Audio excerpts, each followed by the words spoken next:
It's 8:30. Good morning, I'm Ian Crouch with Hunter News. Young Hunter families and small business are the big winners from last night's federal budget. Childcare rebates have been included, saving families who earn between $65,000 and $185,000 a year about $30 a week.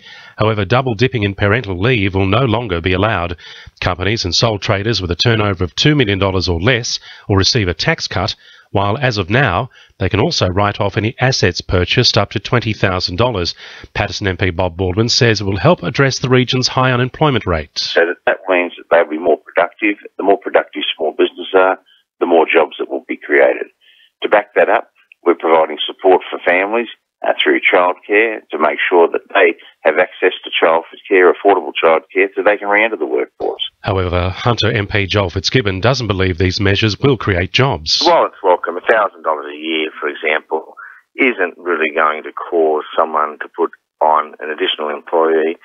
Here there is a $20,000 tax write-off. It's hardly a stimulus. It's welcome. But when we gave $900 to every family to avoid the global financial crisis, they laughed at that mechanism. The budget hasn't delivered any money for new big-ticket items in the Hunter. The Glendale Transport Interchange and M1 to Raymond Terrace link have been overlooked yet again, along with the Muswellbrook bypass. However, nearly $200 million will be spent on improving the M1 over the next 4 years.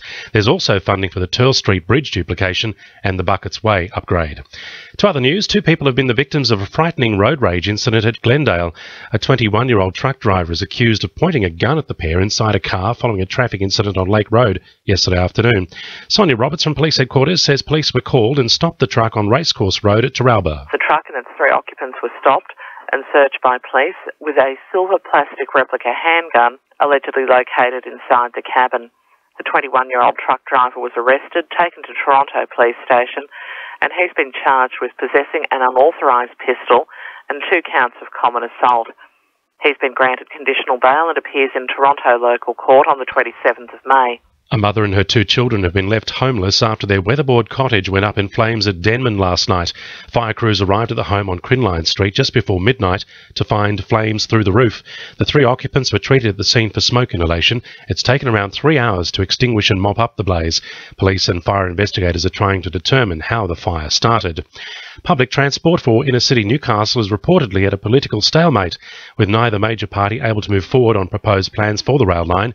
The Newcastle Institute is tonight holding a public forum to discuss possible alternative models for future public transport.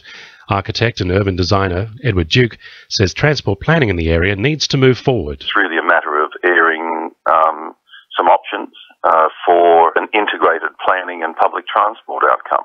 It would be lost opportunities in many, many ways if the government proceeds as they appear to be. Port Stephens will soon be having a curbside green waste collection to allow residents to dispose of storm-damaged vegetation.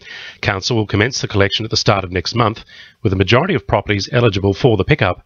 Waste Management Coordinator Aaron Malloy is encouraging people who are still able to drop their waste off to do so. Over the last 2 weeks, we've had 6,000 tonnes of green waste dropped off by 7,500 different deliveries.